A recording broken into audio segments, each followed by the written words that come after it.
Olá, querido irmão, querida irmã, sou o padre Frei Inácio José, pároco da paróquia de Nossa Senhora das Mercês, Arquidiocese de Belo Horizonte.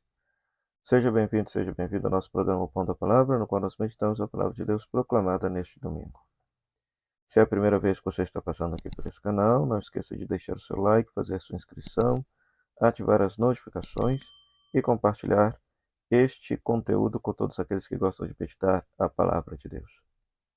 Sou o autor e escritor do livro A Misericórdia como Caminho de Salvação, uma análise exegético-teológica de Mateus capítulo 25, versículo 31 a 46. Nesse texto você aprenderá a fazer análise narrativa da Bíblia, uma introdução ao Evangelho de Mateus, a análise narrativa aplicada ao texto do juízo final e a atualização dessa mensagem para os dias de hoje. Nós estamos celebrando o 16º domingo do tempo comum e os textos bíblicos propostos para esta liturgia são Sabedoria, capítulo 12, versículo 13, versículo 16 a 19, Romanos, capítulo 8, versículo 26 a 27, e Mateus, capítulo 13, versículo 24 a 43. Vamos meditar com alegria a santa palavra de Deus.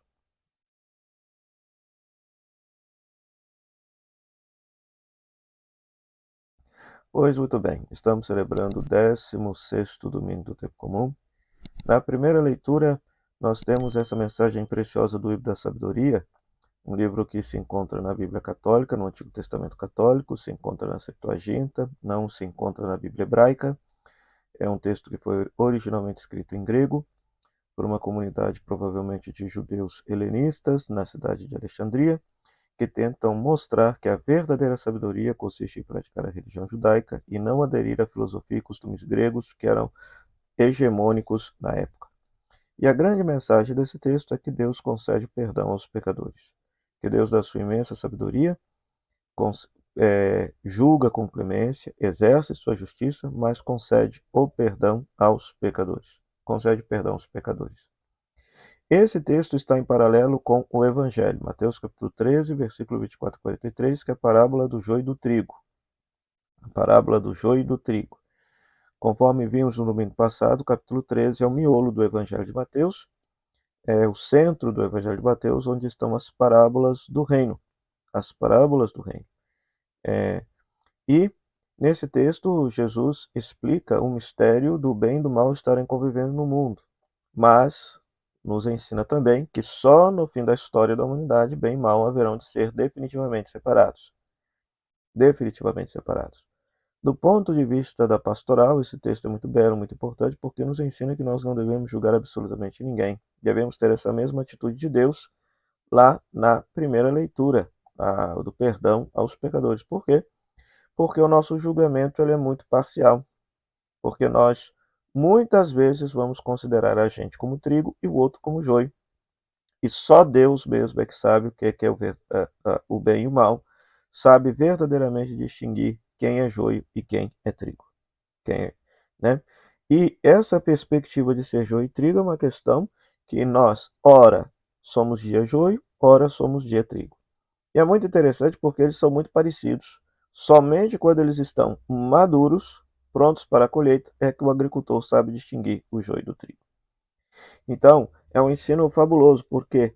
Porque nos ensina que, de fato, bem e mal no mundo, na história da humanidade, eles estão, de certa maneira, imbricados que nós não temos a possibilidade de saber distinguir verdadeiramente. Somente Deus é que sabe.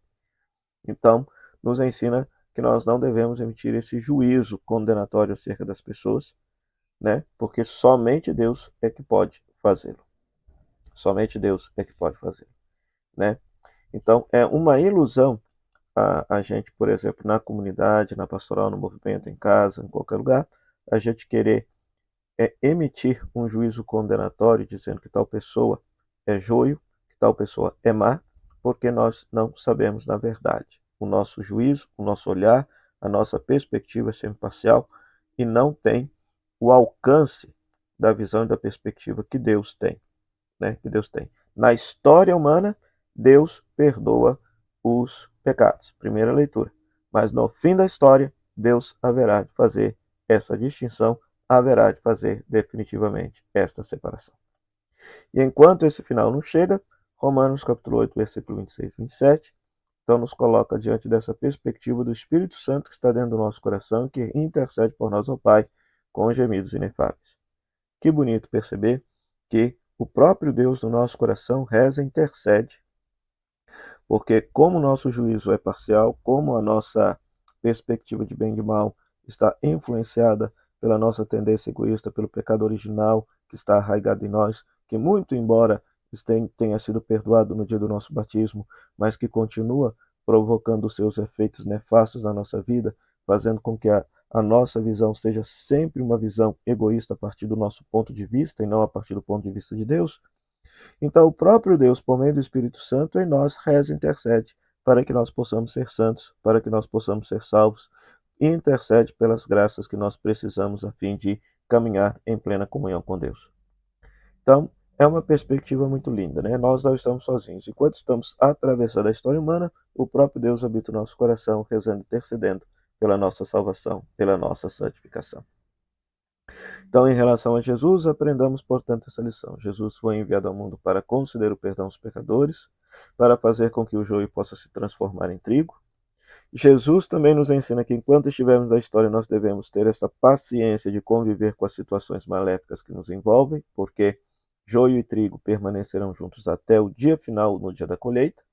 E enquanto atravessamos a história, Deus está no nosso coração, rezando e intercedendo por nós. Cabe a cada um de nós abrir-se à ação do Espírito Santo e deixar com que esse Espírito Santo nos conduza no caminho de vida e santidade. Então, peçamos ao Senhor que nos abençoe e nos conceda um santo domingo. O Senhor esteja convosco, Ele está no meio de nós. Que a bênção de Deus Todo-Poderoso, Ele que é Pai, Filho e Espírito Santo, desça sobre você e permaneça para sempre. Amém. Continuamos a divulgar a peregrinação para a Terra Santa no ano que vem, 10 de junho a 18 de junho. 10 de junho a saída, 18 de junho a volta, serão 6 dias na Terra Santa, numa peregrinação, numa experiência espiritual fantástica. Maiores informações, tratar com Kelly Mello pelo telefone 035 99845 6167, 035 99845 6167, e um aviso: o pacote agora já está com preço definitivo de $3.550, ou seja, uma cotação muito mais baixa do que nós havíamos anunciado anteriormente. E terei a maior alegria de ser o vosso diretor espiritual nessa peregrinação. Até o próximo programa, o Pão da Palavra, se Deus quiser. Tchau, tchau.